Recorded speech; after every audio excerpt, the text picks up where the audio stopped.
या जसलीन, बहुत बहुत स्वागत है आपका। सबसे पहले आज इंडस्ट्री में जो शॉकिंग न्यूज आया है सिद्धार्थ को लेकर, सबसे पहले क्या कहना चाहेंगी? जैसे मुझे ये सुबह पता चला, मुझे अभी तक बिलीव नहीं हो रहा है कि ये एक्चुअली हो गया है। मतलब ये इतनी बड़ी न्यूज है और इतने शॉकिंग है उनके फैंस के लिए भी, और उनकी फैमिली पे इस वक्त क्या बीत रही होगी मुझे बिल्कुल समझ में नहीं आ रहा है। मतलब इट्स वेरी वेरी सैड। क्या कहना चाहेंगे सिद्धार्थ की जो शख्सियत रही है, आज कैसे याद जी, करना चाहेंगी आप? He was such a talented person. और मैंने उनके साथ एक शो किया था, मुझसे शादी करोगे, जहाँ पे हम सेट पे थ्रू आउट पूरा दिन हम शूट कर रहे थे। और जब मैंने उन्हें नोटिस किया, वो इतने काम, इतने कंपोज्ड और इतने डिसेंट लगे मुझे बात करने में, और बहुत सभ्य थे वो। और जाहिर सी बात है, पूरा दिन हम देख ही रहे थे, हम भी नोटिस करते हैं चीजें, हमें भी पता चलता है। तो तब मुझे ये रियलाइज हुआ कि क्यों इतना लोग उनको पसंद करते हैं, इतने फैंस हैं उनके, तो क्यों इतना प्यार करते हैं उनको। बिकॉज ही वॉज टैलेंटेड और उनमें वो सारी खूबी थी। और इतनी कम एज में इस तरह से हार्ट अटैक से डेथ हो जाना, ये एक बहुत ही शॉकिंग न्यूज है। बहुत ही अजीब लगा मुझे ये सुनकर।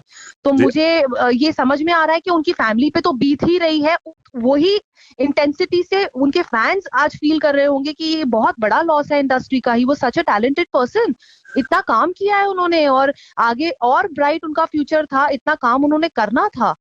तो समझ नहीं आ रहा, मतलब आई एम स्पीचलेस। सभी शॉक्ड हैं कि अचानक सिद्धार्थ को क्या हुआ, क्योंकि अचानक से तबीयत बिगड़ी और वो सडन जी, डिमाइस हुआ।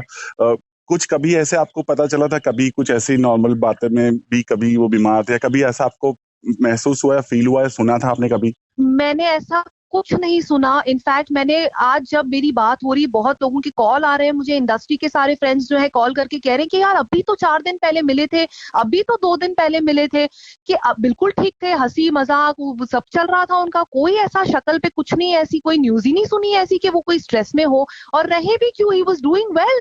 जबकि ये 2 साल में पूरा वर्ल्ड ऑलरेडी कोविड की वजह से इतना कुछ फेस कर चुका है, और इतना स्ट्रेस है जो अब तक खत्म ही नहीं हुआ। कितने सारे इंडस्ट्री के फ्रेंड्स हैं जो मुझे कॉल कर करके ये पूछते हैं कि भाई क्या करें, काम क्या करना है, हम्म, पैसे नहीं है। नोन एक्टर्स जिन्होंने काम कर लिया है, वो छोड़ छाड़ के अपने गांव चले गए। इतना इस लेवल का स्ट्रेस एंड एंजाइटी हो गया है लोगों को। हाँ, बट इनको तो ही वॉज डूइंग वेल। अभी तो बिग बॉस के या, ओटीटी वाले के लिए या, उन्होंने एक अपीयरेंस की थी। जी तो जी। उसके बाद इस तरह से मतलब होना, मतलब कई बार ऐसा लगता है कि स्ट्रेस एंड एंजाइटी आपको शायद शक्ल पे दिखाई नहीं देती, या कुछ समझ में नहीं आता कि क्या क्या दौर से गुजर रहा है इंसान। क्या कहना चाहेंगे जो उनकी खास दोस्ती सिडनाज, सिडनाज जी। कहा जाता था, अब वो हम्म। दोस्ती टूट गई, एक तरह से जोड़ी टूट गई है, उस पर कुछ कहना चाहेंगी? खैर देखिए, वो जोड़ी टूटी ना टूटी ये तो एक बहुत ही अलग ही बात हो गई, ये तो एक डिफरेंट जोन की बात हो गई। लेकिन इंडस्ट्री ने सिद्धार्थ शुक्ला को खो दिया, ये सबसे बड़ी बात है, ये बहुत ही शॉकिंग बात है। और उनकी फैमिली के साथ मतलब मेरी पूरी सहानुभूति है। मैं कह नहीं सकती कि, मतलब शब्दों में नहीं बता सकती उन पे क्या बीत रही होगी, मतलब मेरी समझ के बाहर है। Thank you so much Jasleen, thank thank you, you, thanks lot. Thank you, thank you.